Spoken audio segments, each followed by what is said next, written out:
Hello everyone. You're watching Mark Shelley Aquatics, and my number one goal here at this channel is to help people have success in the easiest way possible with their shrimp tanks. So if that sounds like something you'd be interested in, I'm going to go ahead right now and invite you guys to subscribe and hit the notification bell so you know whenever I have new videos coming out.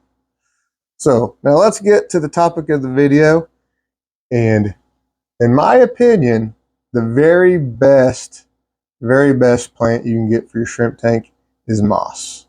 Now, there's lots of different mosses out there, and many people have differing success rates with different kinds of mosses. Now I'm going to tell you something.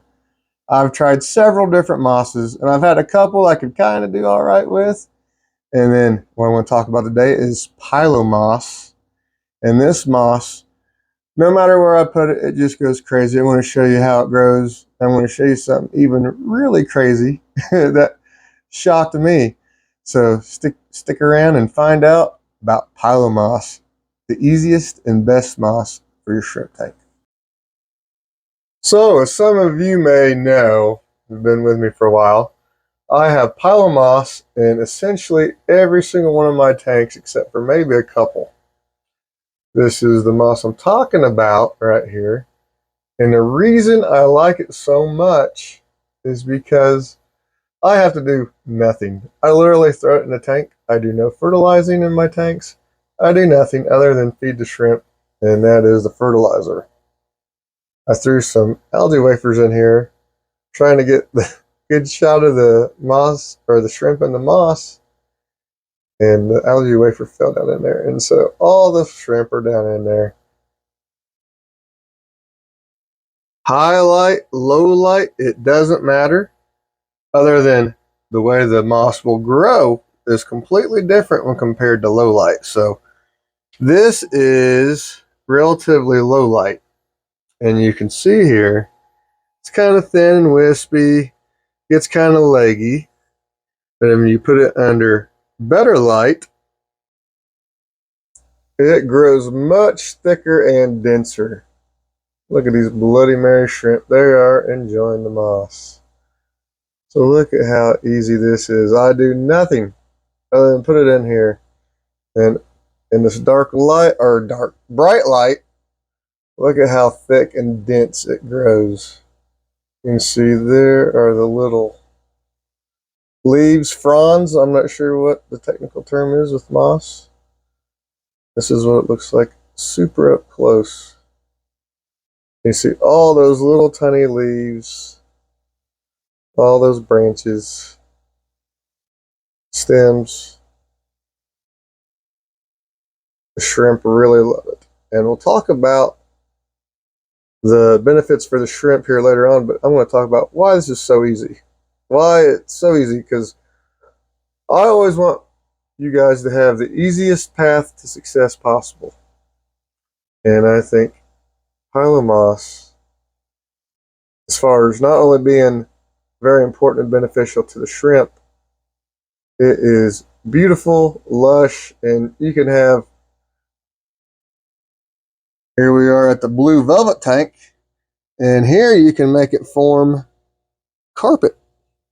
I've had many tanks where I've made the moss, while normally having a carpet is really hard. You have Monte Carlo or dwarf hair grass or whatever you choose to carpet with.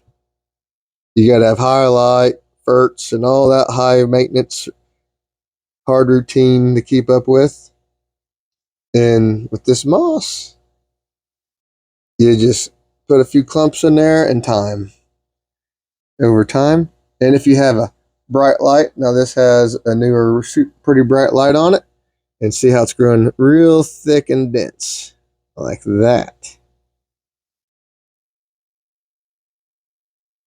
But up here, this tank has an older light that's about half burned out. You see how it's thin and leggy. So you're going to have different experiences. See, look how long each strand is here before it branches out, reaching for the light. It's the exact same moss, just completely different growing habit, which allows it to be in a huge range of light conditions to almost just no light, ambient room light. I've had it, well, it don't really survive. It's not really, it survives, but it's not really happy. I've had a tank with a light that burned out for 3 months, and before I got the light replaced, it all dulled. It was kind of brown looking and not looking so great, but I put the light on it, got a new light, and within a month it was greened up and looking great again. So this stuff can survive a lot. Now, as far as being easy and being able to survive a lot, let me show you this. This is the crazy thing I was telling you about earlier. Wild, blew my mind. So, this is my outside guppy tubs, and I didn't have time to get everything going this year. So this year, the guppy tubs did not get going, but the water lilies are doing good. Now, what I come out here to show you, let's take a look at this. It's covered in algae now, trash blown in. But this is Pilomoss covered in algae. I promise, it really is Pilomoss. Hopefully, you get enough shot there. You can see that that is indeed Pilomoss. Now, I live in Indiana, and it gets super, super cold in the winter, and these are left running all winter long. Here's some you can see. Look at this. That is Pilomoss caked in algae. This is all Pilomoss caked in algae growing on this sponge. There's a pond snail that survived the winter too. So, look at that. That is something.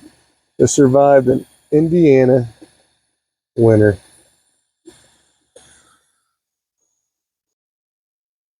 So if it can survive below 0 temperatures outside, covered in ice. Now, I wasn't expecting it to do that. Now, them tubs, I haven't done anything with them this year other than leave the air running so it doesn't go stagnant and get gross. But I didn't have my outside guppy ponds going this year because the website, Mark Shelley Aquatics, has got me way too busy this spring. And I was still working full time at that in the spring. And I was working a bunch of overtime and trying to keep up with the website. So my outside tubs didn't get done this year, which is unfortunate, but the plants out there are still growing, and the Pilomoss is doing awesome. Now here's another thing it can do. It can keep growing on top of itself and reaching for the tank, or the top of the tank. It just keeps growing up and up and up and up.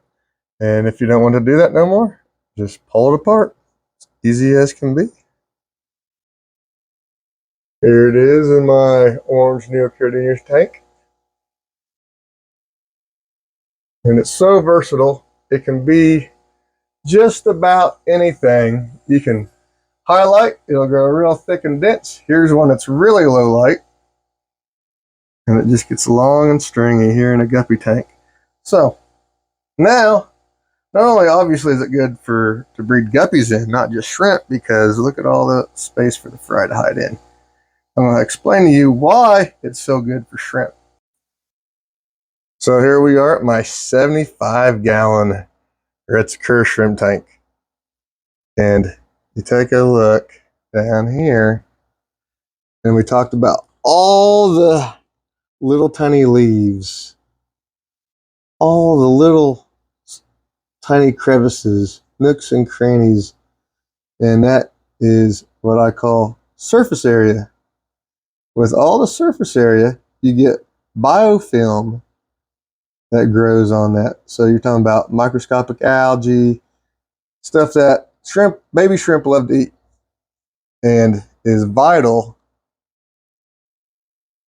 for baby shrimp survival.